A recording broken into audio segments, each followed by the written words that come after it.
patrimoine est principalement en actions et en immobilier avec ma résidence principale.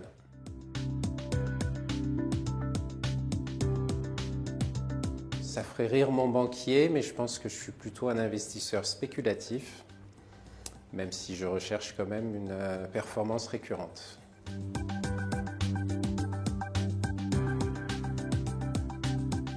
Alors j'ai connu Quantum Genomics en 2016. C'est un copain qui m'a parlé d'une société qui avait un médicament novateur avec l'inhibition de l'aminopeptidase A cérébrale, ce qui ne me disait absolument rien à l'époque. Mais de fil en aiguille, je me suis renseigné, j'ai lu tout ce que je pouvais sur la société, sur les recherches en cours. J'ai participé à l'époque à une assemblée générale pour rencontrer la direction et en savoir un petit peu plus. Et c'est à ce moment-là que j'ai décidé d'investir dans la société.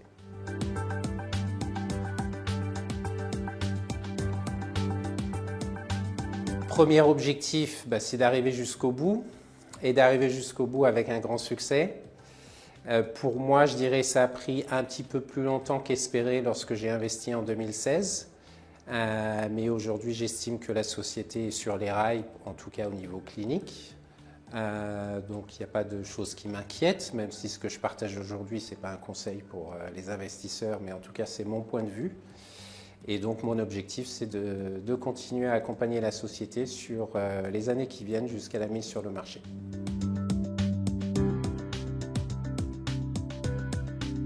Je ne vous cacherai pas qu'il y a des moments de frustration. Si on se remémore le 12 novembre 2018, l'annonce des résultats de New Hope qu'on attendait beaucoup, moins 22% le jour de l'annonce. C'est vrai que c'est un petit peu la douche froide pour les actionnaires. La bonne nouvelle, c'est qu'on a quand même triplé dans le mois qui a suivi. Mais pour moi, ce que ça démontre, et je l'avais expérimenté avec d'autres sociétés de biotech, c'est que c'est un investissement risqué. Et il est difficile de prévoir comment le cours va réagir à telle annonce ou à telle absence d'annonce.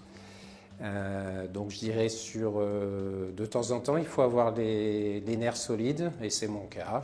Ça ne m'empêche pas de dormir. Et je m'inscris plus sur le long terme.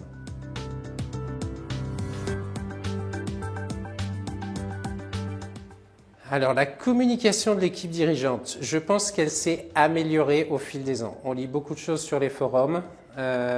J'étais un des premiers en 2016 à avoir sollicité la direction sur sa communication. À l'époque, c'était plus sur l'ouverture à l'international.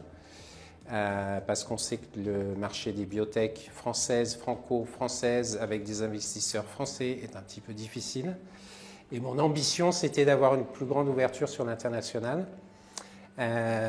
Au niveau de la communication, je pense qu'il y a eu beaucoup d'échanges avec Jean-Philippe Milan et un certain nombre d'actionnaires, dont je fais partie, puisque je fais quand même l'effort de participer aux assemblées générales.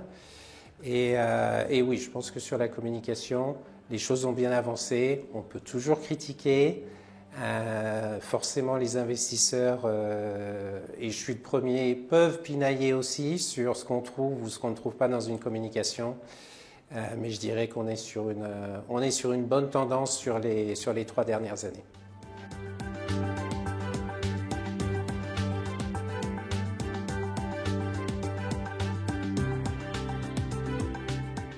Dans un premier temps, je dirais se renseigner soi-même.